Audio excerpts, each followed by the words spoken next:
The recording. Good afternoon, everyone. Welcome to today's seminar in the Resilience of Autonomous Systems seminar series. I am delighted to introduce today's speaker, Professor Carlo Ghezzi, who will give the seminar. And Carlo is an emeritus professor at the Politecnico di Milano in Italy. He is also an ACM fellow, IEEE fellow, member of Academia Europea and of the Italian Academy of Sciences. He is the recipient of a large number of awards and research grants, including the ACM SIGSOFT Outstanding Research Award and Distinguished Service Award. And he also received an advanced ERC grant. His research has been focusing on software engineering and programming languages. And in these research areas, he has chaired and given keynotes at numerous top-tier international conferences. In his work, he has been especially interested in methods and tools to improve the dependability of adaptable and evolvable distributed applications, including service-oriented architectures, pervasive computer applications. As part of this work, he has co-authored over 200 papers and 8 books, and today's seminar is based on Carlo's latest book, which is entitled Being a Researcher from an Informatics Perspective. So, Carlo, if you would like to share your screen. Thank you very much. It has been a surprise, to see so many friends online attending this seminar. I was not expecting to speak to this highly distinguished audience. I was mainly trying to address PhD students or beginner researchers, but I hope that we will have some discussions on the topics that I will cover in my presentation. So this is a kind of unusual seminar, unusual for me and perhaps unusual for you. It's not a research seminar, but it's a seminar on research. So it takes a view of research from very far, and tries to speak about concepts and principles in general. So and perhaps because the audience, there will be discussion, because what I will say is in part reflects my own experience, my own beliefs, and there may be ground for disagreement and for discussion. So let's start, and I will start by sharing the screen and going to my slides. Okay, I have so many windows open here that I need to find the right one. This is part of the advice if you want to do this. You need lots of windows open. Yes, of course. I don't know what this is. Basic keynote here. Okay. All right. And okay. Oops. And play. Okay, here we are. So I hope you can see my screen. I will try to speak about research in informatics in computer science, computing, as you want to call it. And I will focus on 2 main aspects, which is publication and evaluation. As Radu said, this is very much based on what I wrote last year in this book, which has been published by Springer, on being a researcher. Writing this book actually took some of my time during the first lockdown we had at the beginning of last year. So that was a way for me to keep busy and think about things that were not just the ambulance going by and, and taking people to hospitals that every day I was working on this book, I could hear, in my working on my balcony here in Milano or in my office. Okay, so this is the book, and what I try to do in the book is actually try to put together what I learned in my life as a researcher, and basically thinking of what I thought could be useful for younger people to know when they are trained as researchers. In many cases, of course, students take courses on research methodology.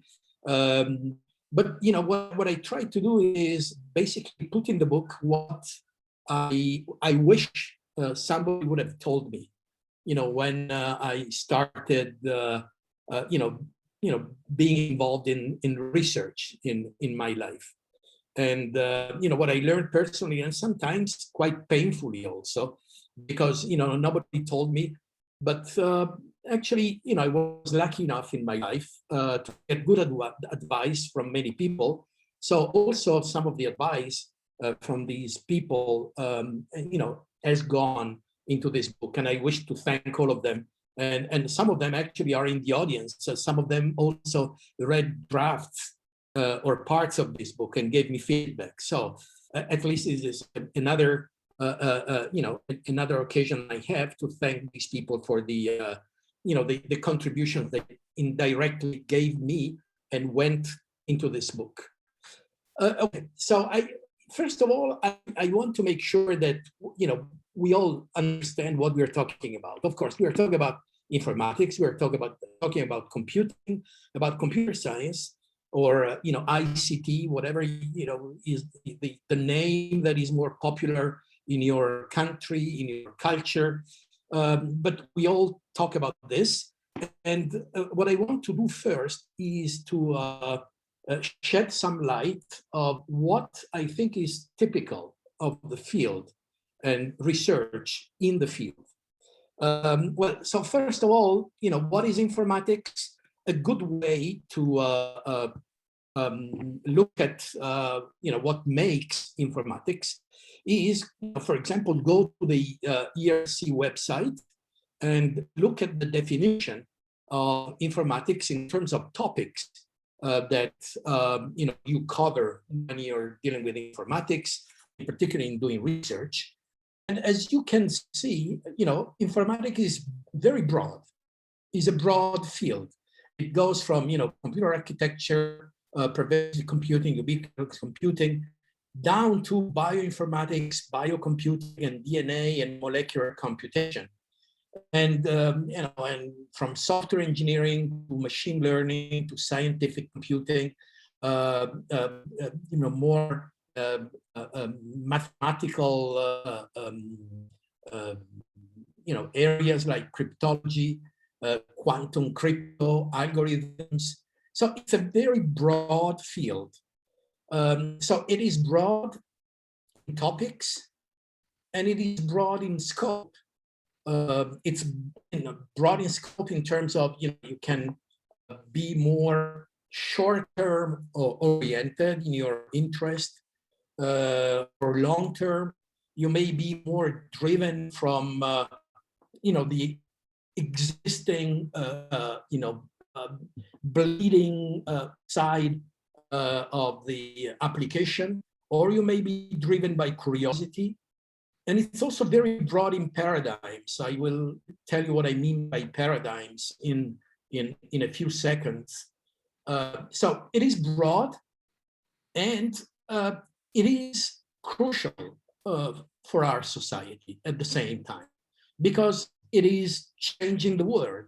It is changing the world in terms of changing, let's say, the paradigm, in which has to do with the way we live in the world. It is, it is giving to us a world in which we live, which is a new world, which was never existing before, because it's a world that is both physical and cyber. Uh, and it's completely new in terms of the laws of the word, the behaviors that we have to accept and practice in this word. So it has really generated a paradigm shift in human life, which means that it is putting on us also a lot of responsibilities, because we do research in an area that is affecting the way people live and the way people interact with the environment, the nature. Okay, paradigms. I said that there is a broad set of paradigms, and I see at least the following four, which I try to characterize, which we can all find in computer science and computing. So there is a side of research which I call formal research, which means that we do research on formal systems, like in math. Mathematics typically is a research field which studies formal systems, and the same happens in at least part of computer science, which is all the theoretical computer science. Most of it, studies formal systems, automata of various kinds, notations of various kinds. There's another research paradigm which I call analytic research. Analytic research is research that tries to observe the word and build a theory that explains the word and predicts the behavior of the word. There's analytic research, just to give an example, on observing the complex systems that we build and try to build theory that explain them, like performance theory of our systems, or even observing the word in terms of observing how programmers work, how they behave, and so on. And then there's an empirical and experimental side, which typically complements all other kinds of research, but typically analytic research. So you build a theory and you evaluate through experiments, what the theory that you build. And there's another side which I call constructive research, or some people call it design research. Because in a lot of work that we do, we build things. We conjecture that something can be useful, some new system can be useful, and we build them and we demonstrate that they can be useful. So, and what's interesting is that all these paradigms, sometimes they coexist in a single research that we do. We do a research in which we build something, but then we also try to formalize and study how the formalization explains what we build, and we do empirical study around it. So they can all be together. So sometimes we do a little bit of everything. Of course, some people just focus on some of them, but we actually very often do a little bit of all of this, and maybe also at different times of our work. So informatics can be all of them, as I said. So, and this, I think, is a very interesting thing. And the way I wanted to make sure that we are all on the same page is that this is already a first lesson that we have to draw from what we are doing. That we have to be open-minded, we have to accept pluralism in research. So because, actually we benefit from the fact that all these paradigms are there. It is silly, sometimes to think that one of them is more important than others, or that one is more valuable than others, or one has more citizenship in what we do than others. So my first, lesson that I want, especially the young people, to think about is that we have to accept, we have to be open-minded. All of these approaches have equal status. They are all as valid. We cannot say that theory is more respectable than practice, or whatever. They are all important. So this is the first remark that I want to make here. Then I want to start talking about publication. So and before we talk about publication, which is a thing that we are heavily involved in, I think we have to think more broadly in terms of what are the products of research. So if in the end, the products of research are new knowledge. But of course, we cannot claim that any kind of new knowledge has been achieved, has been built, until it becomes externalized. To make sure that actually you built a new piece of knowledge, you have to be able to make it explicit, to externalize into some kind of explicit or transferable form. So it has to be reified in something, right? So, and this externalization process, is the thing that we are mainly involved in, when we do research. So we try to build new knowledge and make it visible, externalize it. So in a way that it actually achieves the status of being knowledge. I believe that, first of all, the act of externalization is fundamental for the researcher himself or herself, in the very first place. If you keep everything inside you, you will never be certain that you actually achieved anything. It's only when you try to externalize that you challenge what you think you have learned. So reification means make something public. And so, sometimes, we use the term publication with a very narrow meaning that, I write a paper. But actually, publication, if you think, in terms of where it comes from as a word, publication comes from Latin, and it means make public.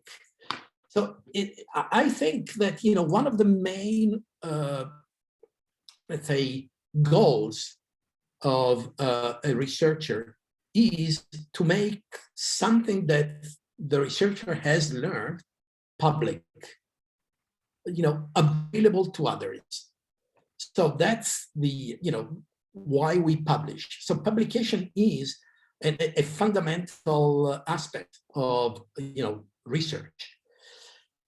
But of course, there's different ways of reifying your new knowledge. It can be a scientific paper in which you, scholarly explain what you have learned.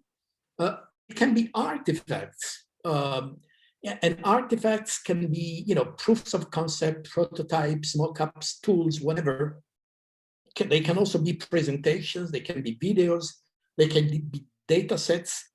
So all of these are things that you can publish in the sense of make public for others. So allow others to inspect them, to study them, to use them, to build on them.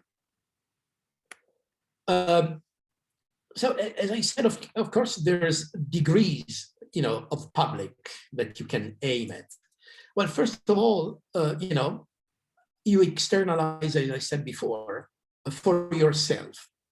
And so externalizing for yourself means that basically you challenge yourself. You challenge, the ideas that you thought you had, which solved, for example, a problem, and you try to make it explicit. And you do this to convince yourself that actually, what you achieved actually has merit. Then you can externalize to a controlled set of stakeholders. You can externalize to the entire scientific community. You can externalize to the general public. So there's, various degrees through which you can go in this publication externalization. I will mainly, focus on this, when we externalize the scientific community. And so the first question is, when is something ready for publication in the sense of externalizing to the scientific community with this specific meaning? I'm not teaching this to my esteemed colleagues, but certainly for students, I think it's important that they understand that they have to be able to get a sense of readiness for publication. So when something is ready, and I think that the community, in some sense, agrees that there's three main categories that you can think of when you have to evaluate whether something is ready for publication. And the three are, originality, rigor, and significance. And this is something that, sometimes when we are asked to evaluate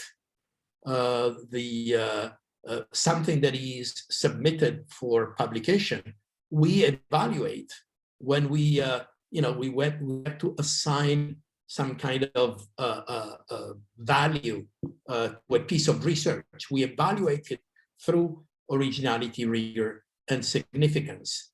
And they are all important. Of course, originality has to be something new.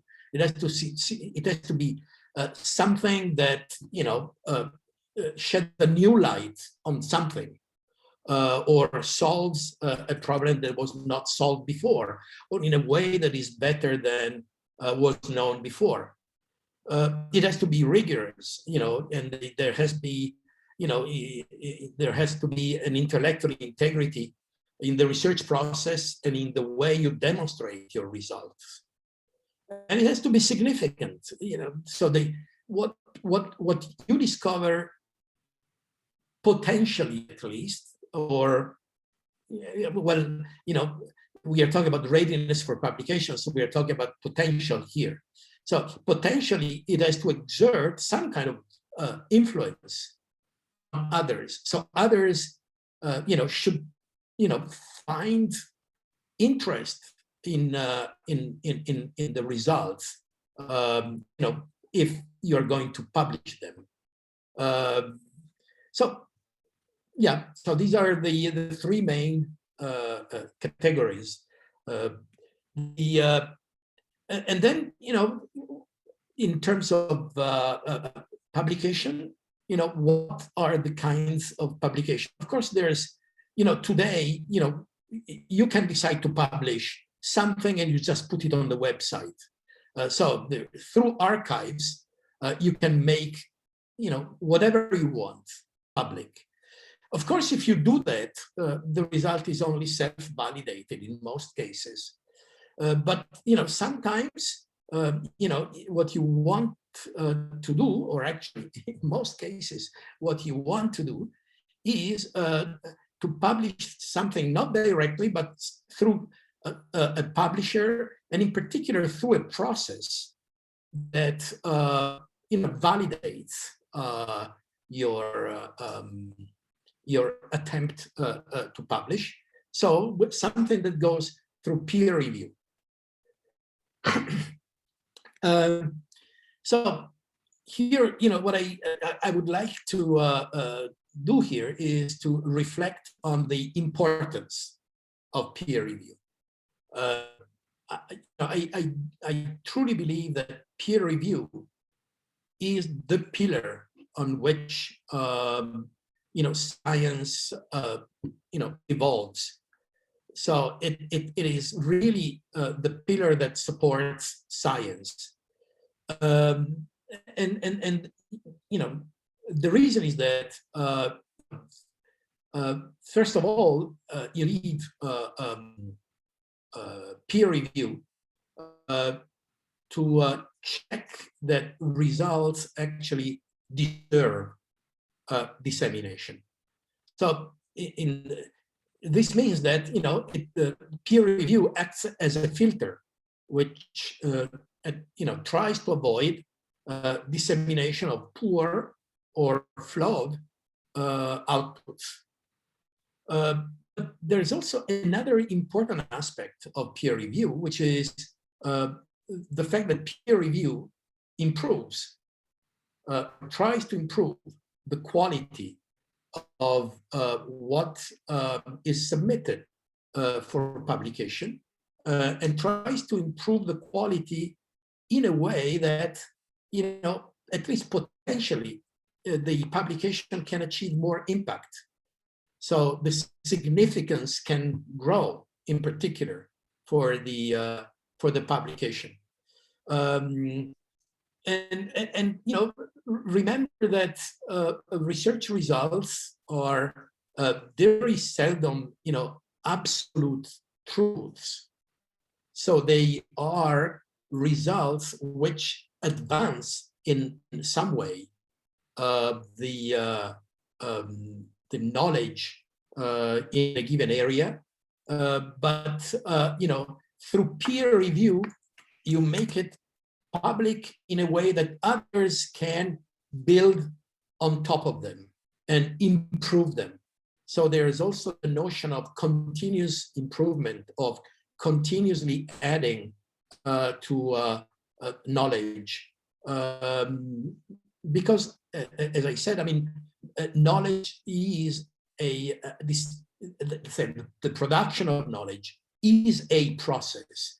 It's not just a series of productions of unquestionable truths, but it is a sequence of productions of contributions on which others can build. So, in a sense, validity, we have to think that, validity of our research results, or validity is kind of guaranteed by a social process. And peer review is part of it. So it's a social process in which researchers are producers, they produce something, they consume and build on top of it, and they are regulators of the process. So it's I think, that it's a fantastic process in which we are continuously involved, which is the process of building knowledge, of which peer review is an important component. And it's a process to which the community contributes, and we are part of it. So validity of what we do is first, guaranteed by the author, and the author should try to do the best he or she can do to make sure that the results that are presented have been validated. But then peer review provides more validation. And once it is out, a result is continuously evaluated by the community, while the community tries to build on top of a research result, uses it, And eventually, you have this accumulation of knowledge. And, eventually, I mean, the validity of something is test of time. If, in 10 years, still people use certain results, it means that, those results had, an impact. So this is, this continuous process is something that we need to be aware of, when we engage ourselves in research. So what are the forms of publication? Well, here again, I'm talking mostly to the students, not to you, old guys. You know perfectly that, but if you are a student, you have to be aware of what is the landscape in which you operate. So there's journal papers that you can produce, and this is the very traditional form of dissemination. And if you're a student, you have to be aware of which are, let's say, the most respected venues in which you should try to publish your work, especially if you have, work that you're particularly proud of. You should try to publish it in flagship journals. And which are the flagship journals? This is something that you have to learn. It's part of your training. You as a PhD student, you have to learn, which are the journals on which you should try to publish. Of course, it's not only journals, but it's also conference papers. And especially in computer science, we know that conferences are highly respected forms of publication. But you also have to be aware that this is not true for every community. If you are a student, you might talk to students in other areas, and you might realize that in other areas, actually conferences are much less valued as targets for publications. And why has this been so important for us, for computer science? Because computer science has been evolving very rapidly, and conferences have been, let's say, a more efficient way of disseminating results in a rapidly evolving field. But in other areas, that are more established, this is not true. And so conferences have been, for us, perhaps the main target. And they have been, the thing that we were looking at, in our calendars to make sure that we could attend them, until COVID-19, of course, just disrupted everything, and everything moved online, and made conferences, let's say, in the end, less interesting than they used to be, because they of course they still allowed us to publish rapidly or in a predictable way, but didn't allow us to provide the social context in which we could share the results with our peers. Choice criteria. Well, first of all, I would say that the main criterion that you should always use is quality. So you can target conferences, you can target journals, but try to target, let's say, the most visible, the most selective, the most difficult venues in which you can publish your work. Of course, not everything you produce, is always at the level of the top journals and conferences. But, try at least, that some of them or most of them should be in that level of quality. And in particular, and here again, I'm addressing the younger people in the audience. Be aware that when you look at publications, that there's the good and the bad, well, and I already mentioned that, but there is also the awful, there's the terrible, there are the things that you have to watch against, so beware that there's a lot of vicious publishing business around you.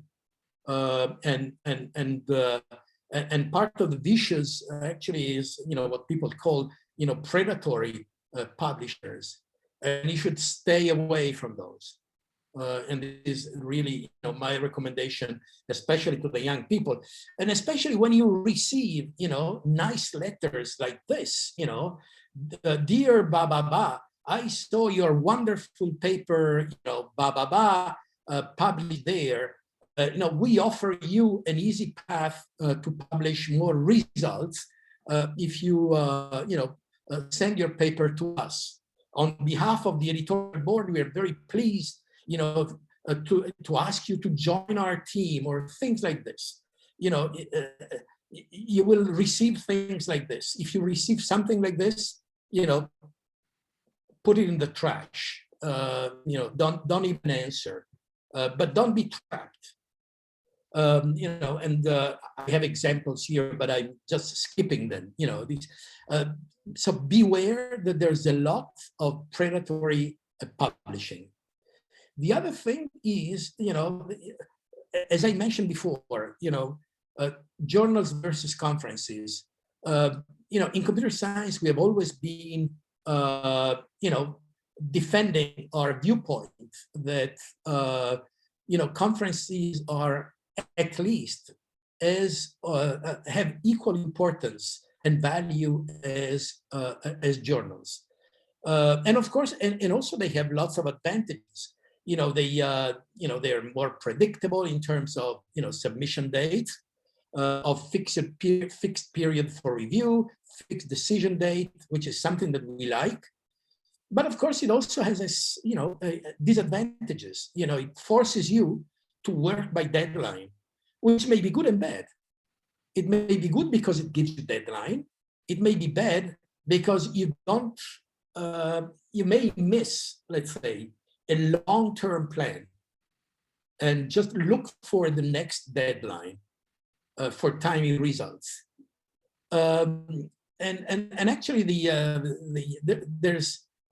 there starts to be quite a lot of controversial discussion among the computer scientists. I don't know how many of you guys have read, Moshe Vardi's column in one of the recent CACMs, in which he claims that we should abandon our, conference-based, let's say, strategy in publications, and become more mature as a discipline, and do like others, and basically move to journals. I'm not opening a debate here. I'm just saying that, especially for the younger people in the audience, this is a debate that they should be interested in, and they should follow, because things may change, and they have to position themselves in this world of publication. So you in publication, you have to understand the scene. Talk to the young people. You have to understand the publishers, the venues. You even have to understand, the open science aspiration that is becoming more and more important these days. And you have to develop your own strategy. So be proactive, as a young researcher in this field. Another message that I want to pass on to you, especially to the young people, is that you have to understand the review. You have to take it seriously. You have to try to get involved, and you have to bring in and preserve integrity in this process, because it's a fundamental process for us, and we need to preserve integrity in this process. I had a few comments that maybe I'm skipping on the issue of anonymity in peer review here.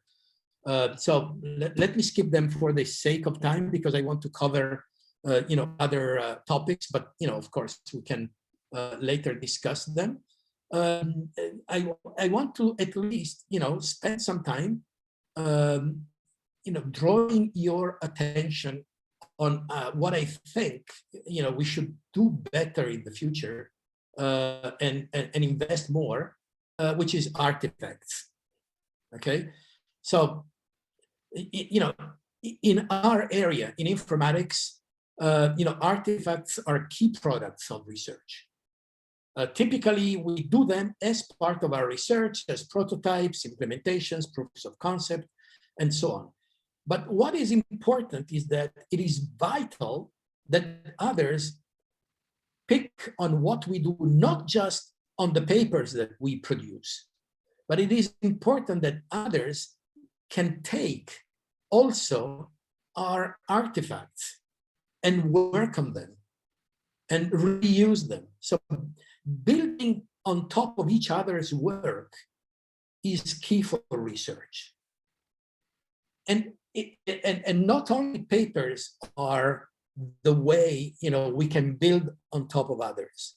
It's not only by reading papers, but it would be far more efficient for let's say the advances of research if also the artifacts that we build when we do our research are something that others can use. And of course, in principle, what we produce is software, but we all know that actually being able to pick up a piece of software that someone has developed for our own research is not easy at all, still. And but I think that there is an increasing consensus in the community that we should put more value on this in the future. And I personally believe that this is one of the responsibilities we have as researchers, to make sure that artifacts take a more role, a more importance in the artifacts that we evaluate. For example, when we evaluate people for promotion, when we evaluate papers, and so on. So this is absolutely important. So the goals are, to being able to reproduce, a system in a different context, or at least, the bottom line is to be able to replicate all the experiments that someone claims, the results that someone claims he or she has obtained through one tool. There should be at least an obligation that it should be possible to repeat the same experiments. So at least the bottom line, which is still not common practice in our field, should be guaranteed more and more in the future. Okay, so let me switch now to the other topic, which is evaluation. So evaluation is ubiquitous in research, and let me show it here. So we evaluate products. I already mentioned peer review. We evaluate, individuals mostly based on the products that they produce. So when you are evaluated, you're mostly evaluated on what you produced. But even more, there's research units or even entire institutions that are evaluated based on the people. So the products are used to evaluate people, the people are used to evaluate institutions. And this is becoming more and more and more pervasive. For example, we see today, research units being evaluated. In the UK, you have the REF, evaluation effort. In other countries, there's other types of evaluation. There's even, rankings of universities, based on a process that, at the very bottom, in the end, is based on the evaluation of products and of researchers. So let me say a few words on this. So how do we evaluate actually these things? So let me start first, in this diagram from products. So products are evaluated. And how can we evaluate the value of products? We already talked about peer review, but in the very end, want to evaluate the products of a given person. How do you evaluate them? So peer review does an evaluation, and as part of the evaluation, assesses a potential impact. But in the end, if you want to evaluate an output of research, you really want to be able to say how impactful was that piece of work. And what is impact? Impact of knowledge, useful knowledge, impact on others. How can you evaluate it? Well, there's more and more attempts to do this kind of evaluation through some metrics. I want to spend some time talking about this.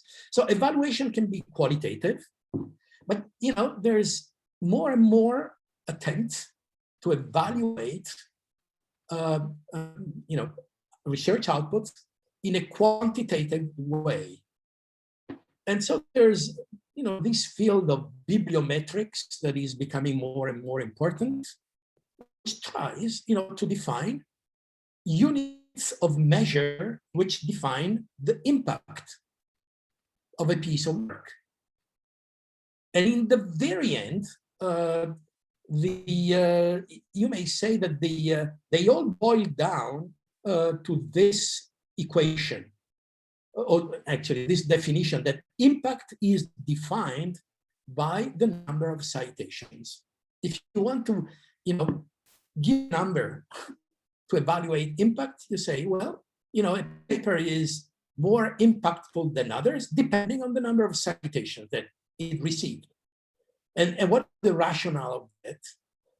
The rationale is that, you assume that, a highly cited papers is something that you are indebted to, is something that you rely upon, something that has been important for you if you cite it.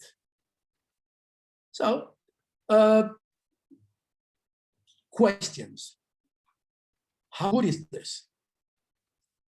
Well, you may say that at the very end, citations are pretty unreliable proxies for impact. And why? If you want to establish a metric, based on citations, you would need a highly rational, uniform, and systematic model of giving reference, which is not there. So, well, first of all, and there's a number of reasons. First of all, citation practices vary a lot across disciplines.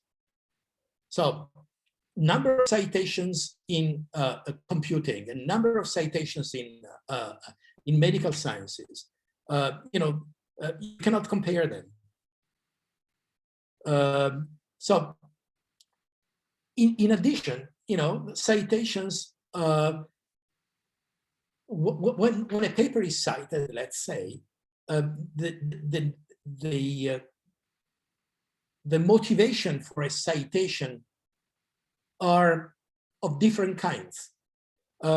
In some cases, actually, yes, you want to show that there is an intellectual dependency on something that you cite. But very often, citations are just a way to carry out some kind of scientific conversation. In some cases, it is used to show that the topic is also of interest to somebody else, or to prove that the author knows the literature. Or sometimes, you cite the paper for a result, but the result is explained in that paper, but actually it is due to somebody else in another paper. Sometimes a citation can even be used to give a negative credit.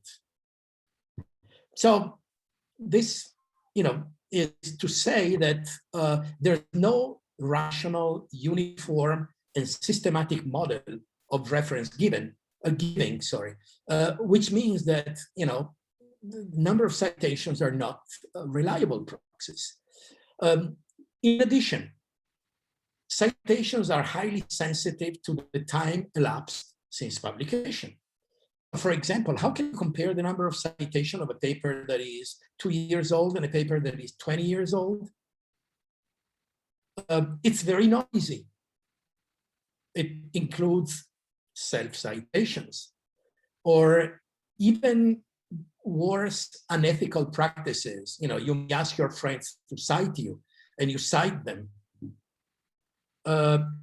And sometimes, citations come from different sources. Some of them are highly respected. Others are, not so well respected.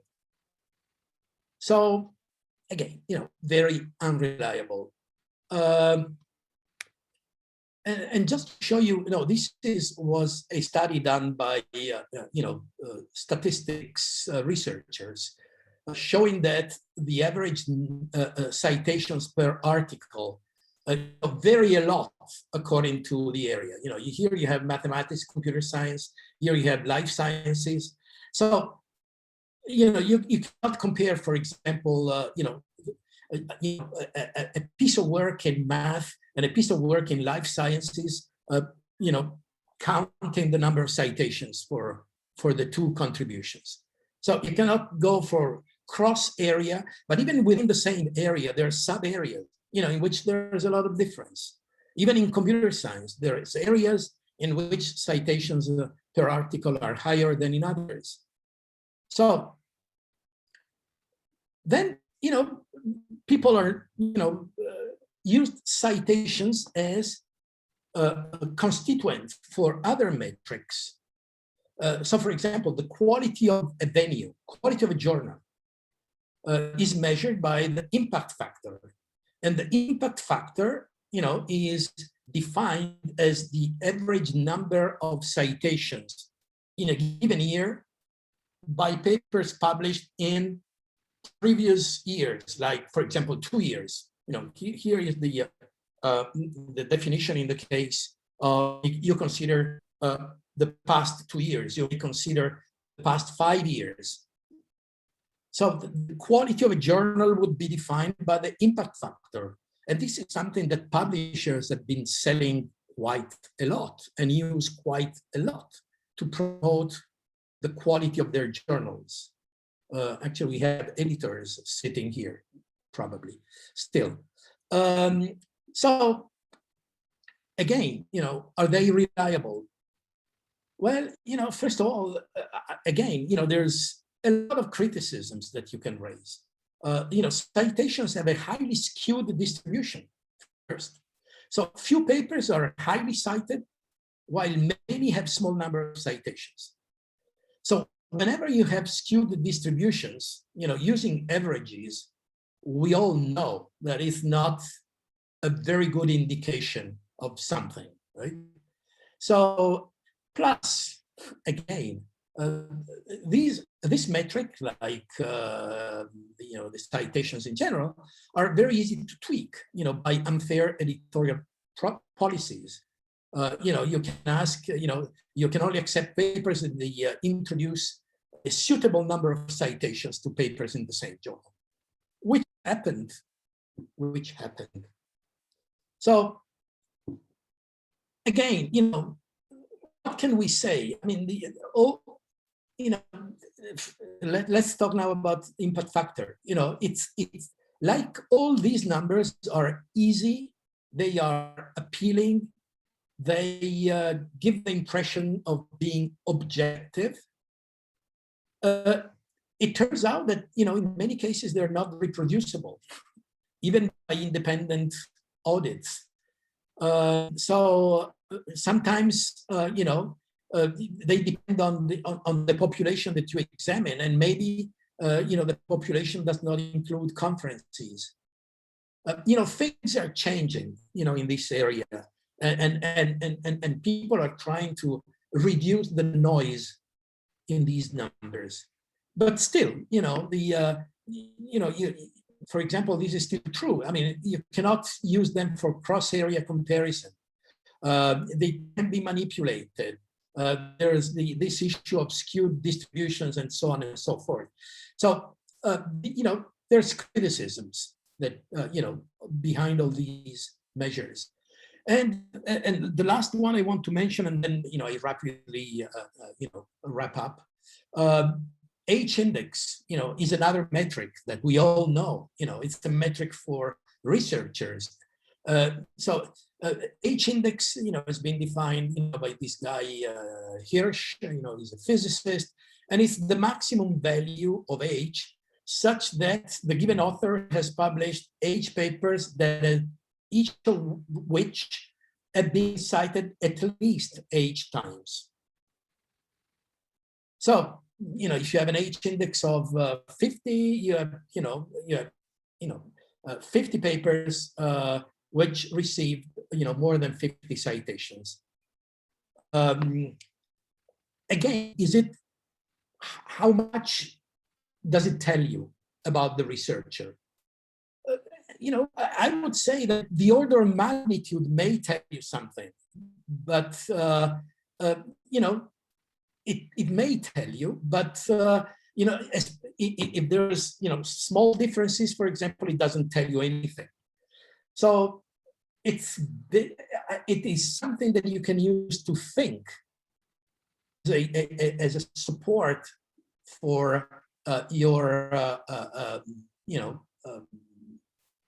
decisions, but not something that you can use automatically like the other numbers. So they should never be used, for example, for ranking. Here, well, this is the definition, but I think it's clear and you already know. So what would be other useful objective criteria that maybe you can use, to be like a kind of composite number, which tells you more. For example, artifacts, they should include it. Number of downloads, maybe it tells you something. Number of licenses for artifacts, yes. How much, how can you prove that something has led to commercial exploitation or adoption by industry or standard bodies? But this would be hard to put in a number. Still, they tell you something about the quality or the value of a research. So let me skip this where you can find them. So let me move to the lessons that you can learn. So from all of what I said, I think I'm talking to the young people, not my esteemed colleagues. If you are a student, don't confuse means with ends. So your goal is to develop new knowledge, not papers. Papers are a consequence. So papers are the means, not the end. It's more important that you produce fewer excellent papers than many mediocre papers. Second part of the second lesson, you are part of a learning community of peers. So you should learn your community. You should be aware of what your community does, what are the values in your community, and you should participate and cooperate.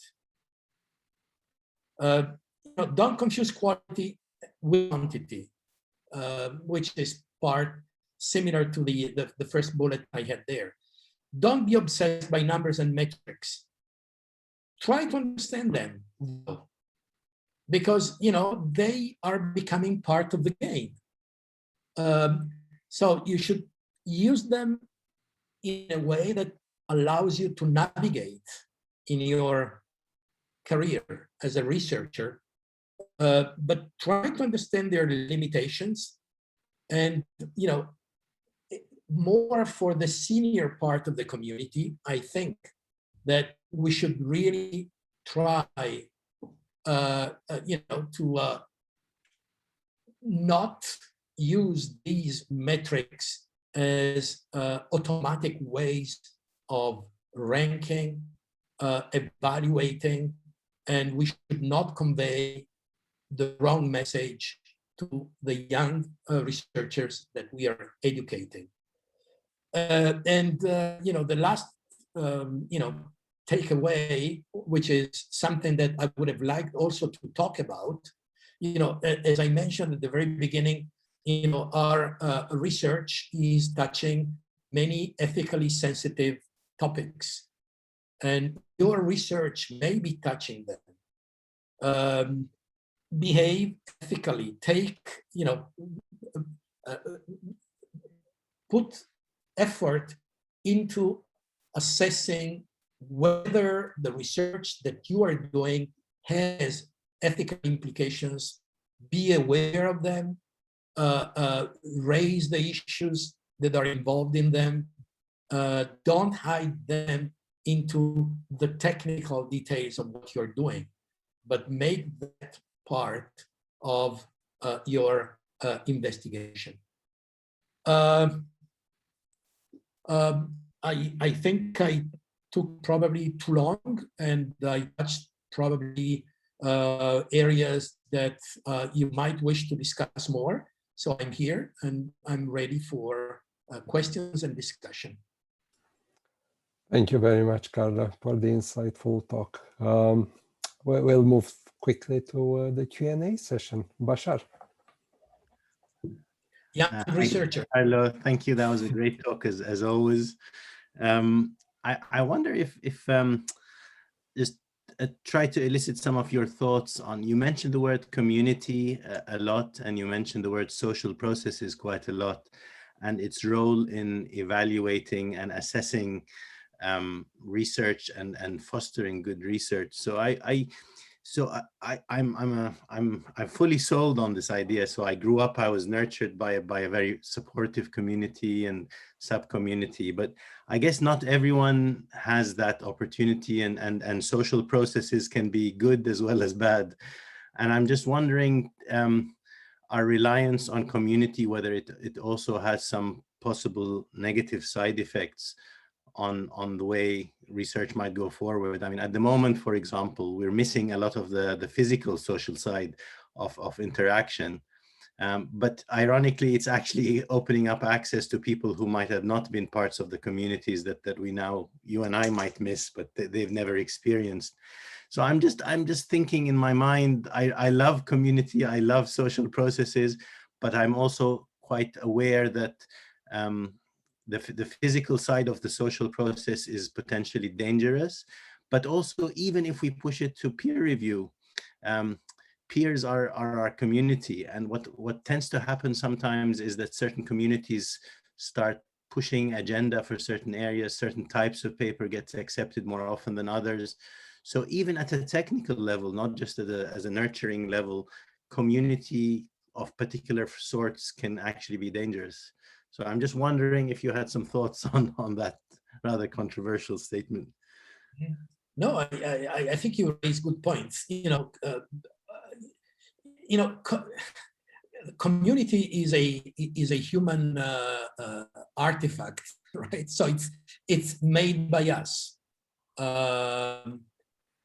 which means that there's no guarantee that it behaves ethically. There's no guarantee that it gives equal opportunity to everybody. It can be vicious. Having said that, the community is us. So by participating, and participating doesn't necessarily mean that you participate physically, right?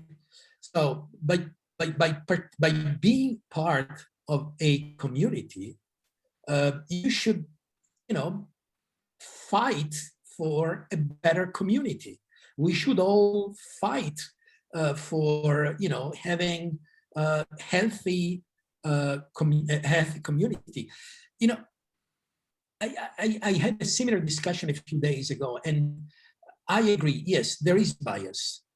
For example, just to tell you, we're both working in software engineering.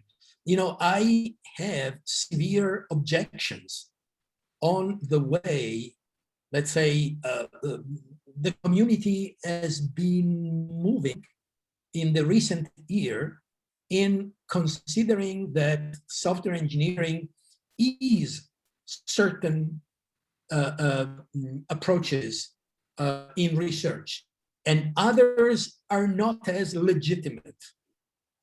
Okay, and so yes, that happens. That happens, but I still believe that of all the community I could be living in, in my life, the research community is healthier.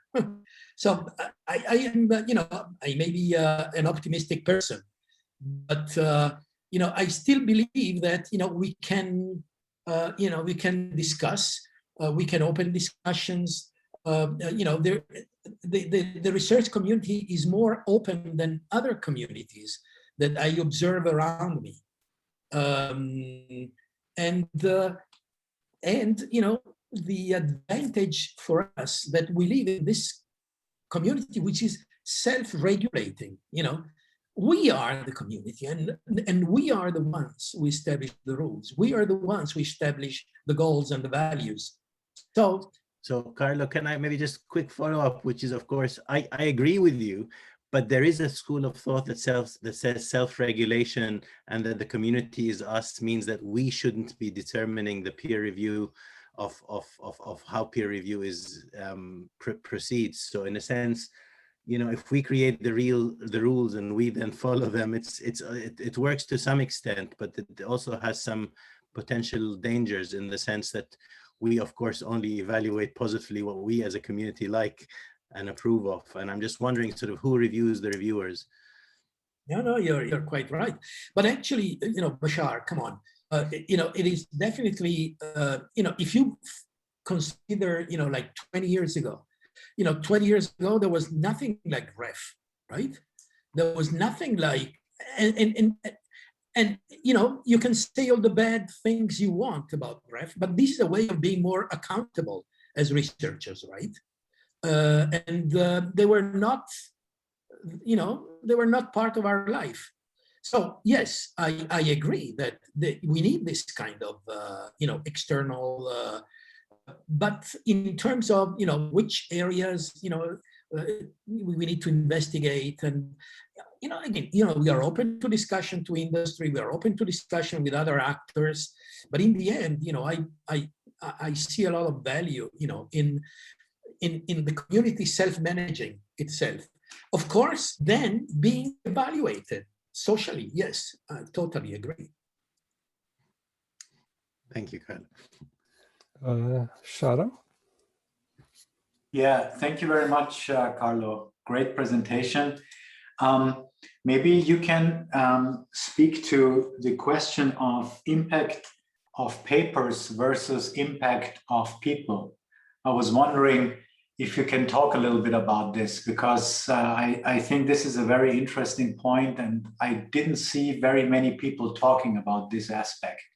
Is that helpful to think about impact of people over a longer time period versus looking at just individual paper contributions? Thank you. Yeah, Sharam, I didn't mention it in my book. Actually, I talk about it, and I believe that we as educators, we have a huge impact on the world through the people that we educate. And even if you think, about technology, there's, the internet, just to give you an example, Unix as another example, were all things that, our students saw first in the university, when they took courses, they were not part of industry yet. And how did it, move to industry? I believe that, I don't have, I haven't made an empirical study to support my belief, but, I strongly believe that, people moving to industry and bringing, these new things into industry were fundamental, for the moving of a certain kind of technology into practice. Speaking about that, but on many other things, and let me talk about my own experience. So mmany times, I got email or from someone saying, "And I was your student 30 years ago or 40 years ago." Or you meet them in the airports, when it was possible to fly. Yeah. And they come to you and they say, "Oh, you are, I learned from you this and this." And it was not, a specific technique. I was, they took my software engineering course, and they said that they went into the world and they brought, what they learned in school.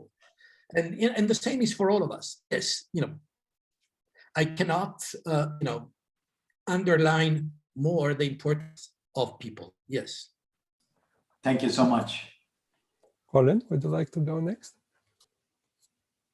Yes, thank you, Carlo. Really interesting. I noticed when I talk to PhD students, and when I was a PhD student myself, we read great papers by people who've many years experience. And it's easy to think our research will never be good enough to be published.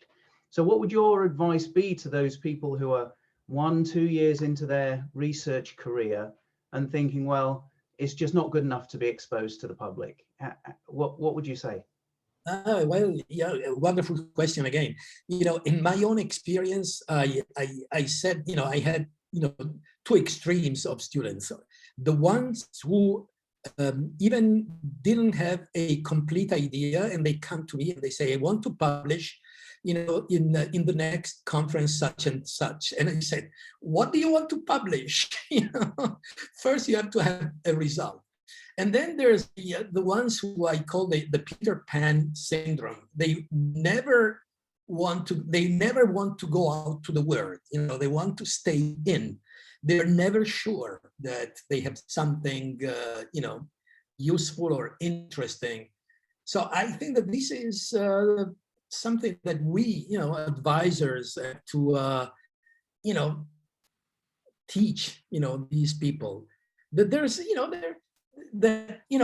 even if you don't have that, it is important that you get feedback. My question is, you have to go out, even if you're not, I said that it has to be significant, rigorous, and whatever, but it is important that you get feedback. You start participating in this, feedback loop that you get from the peer review and the peers and so on. So push them at some point. Thank you. Amel? Yeah, thank you, Carlo. Just one question, because you mentioned a few times the teaching part, and I wonder, kind of, for researchers, like a lot of the purpose, at least as academic, seems to be taken from the teaching, although a lot is, say for, I don't know, promotions, or even actually our intellectual curiosity and fun, we get it from research. A lot of the time, the purpose is taken from teaching. And I wonder, in your opinion, how to get our research to give us like this purpose, especially from an academic point of view. And in another thing is also kind of, because you mentioned impact, and a lot of the impact is kind of sometimes industrial, and people do it by moving completely to industry. And whether you see kind of trends in in this area, in the kind of on the purpose side? Mm-hmm. Well, teaching. My impression is that if you are a researcher, there's a lot of spirit of research that goes into the way you teach.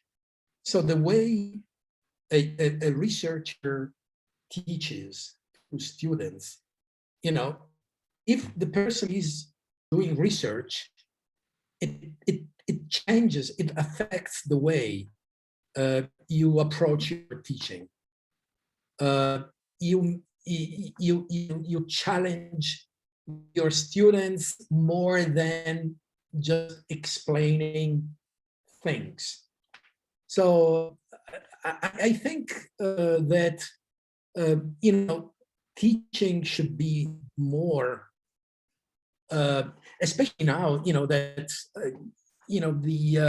there's a lot of online material. I think we should change the way we teach in a way that we spend more time with students, challenging them on doing certain things rather than explaining the details of something that they can find online.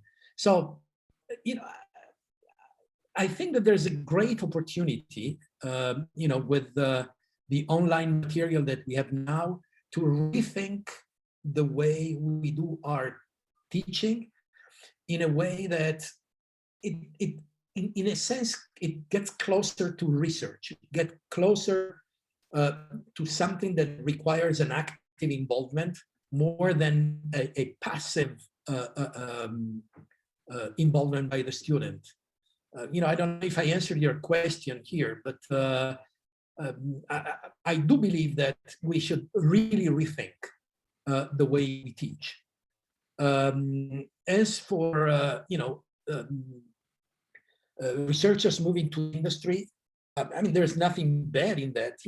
It depends on perhaps also on what you are interested in doing when you do research. There are certainly many things that you can do, which may be done maybe directly, moving to industry.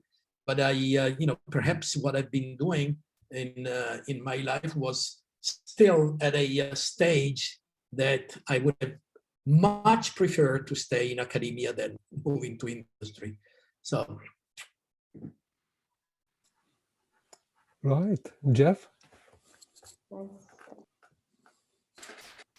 Thanks very much. Thanks, Carlo. As you know, I think the stuff is great, and it's a wonderful inspiration for researchers and for research students. It really does fill out a lot of things. I think that I'd like to advertise the book because I think it contains a lot more than you've talked about today, and really is a great guide for researchers. But what I wanted was just to add a couple of comments. One was to Shahram to basically talk about people and the importance of people, was that we did at some stage, and you were part of this, the impact project, which looked specifically to see how research actually makes an impact in the field. And one of its findings, and one of the main things, there are a number of papers that were published in TOSEP that actually shows how important the movement of people and their knowledge, even in some cases more than the publications, actually taking that out. So that was just a side comment. But the other thing I wanted to mention, because in case people get the wrong impression, is the importance of a research group or research team within your own environment. Research is often not done all alone, sitting in a room with a pencil. Much of it is done in collaboration, in discussion with a number of others who criticize, and actually you should criticize each other's work and argue and make people justify why they're adopting those approaches. And the importance of a strong research group with all of the critical aspects that go with it, I think actually make people improve the quality of the work.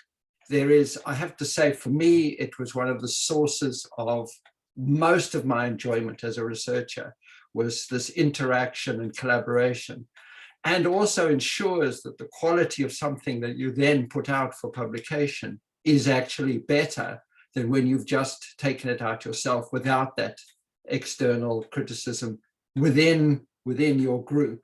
So this is like friendly criticism, and I know that you worked like this, and if you want to add comments onto that, I'd be very happy. But I think this is a crucial aspect of performing research.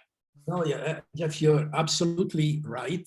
And I would even say that perhaps, the side effect of COVID, is not so much, on conferences, the bad side effect, Yes. but for me, it's in the way it destroyed, let's say, the human infrastructure that used to meet at the coffee machine and then in front of a blackboard and then going to lunch together, which is exactly what you say, a research group. A research group is this kind of, fertilizing background, for research. It is not something that only relies on predicted and organized meetings. Of course, it does that, but also it relies on the fact that you meet and you talk and, maybe just drinking coffee and you exchange ideas. And then you say, okay, let's discuss more, and you move to the blackboard. And then you start, planning a meeting, and you build an idea. And then, when you have something, you do a presentation to your peers. Absolutely. I mean, this is the way I have been living, in my department, for years, building a research group and nurturing a research group. And yes, it is something that is invaluable. There are maybe certain fields in which, someone can just work, in an office by himself or herself. But in what we are doing, it is really fundamental that you collocate your activity in a group. And is part of the joy of being a researcher. Oh, absolutely, absolutely. I cannot imagine. Yes. And to me now, I decided not to go to the office anymore, because if I go there, I feel so sad, because you see doors closed, someone moving around like a zombie, but you don't see the usual, life of the people going there. And as I said, have coffee together, have lunch together, and talk and laugh. Right. Thank you very much, Carlo and Jeff. I think we have possibly one last question from Gabriel. Would you like to read your question from the chat about the importance of dissemination to the non-academic public? Stop share. Really, I have to stop share. No.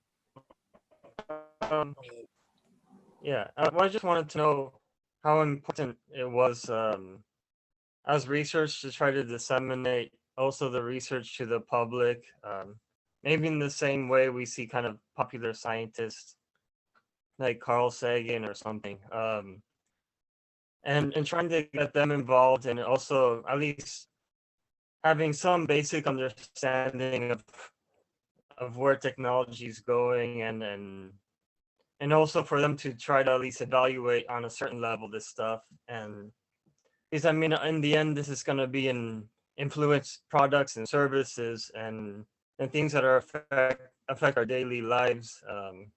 And the theme of these conferences are these trustworthy systems, right? So how important is this transparency towards a wider public beyond academia or industry? That's a very important question. It is something that I've been thinking more and more, especially these days, in which you see the so-called experts talking about COVID every day on TV, and you see how badly many of them actually communicate with the public. At least I don't know in the UK, but I can tell you for sure that they do pretty badly here, in Italy. And so being able to speak to the public, I think, is becoming more and more important for us. It's one of the ways we can outreach, and it's one of the ways that society expects us in the end, to engage. And if you think, how the technology that we build is becoming important for everybody in the world, and think of for example, now all the discussions about AI and algorithms and decisions made by machines. So sometimes there's a lot of confusion, and so being able to participate in discussions with the general public is something that we need to do more.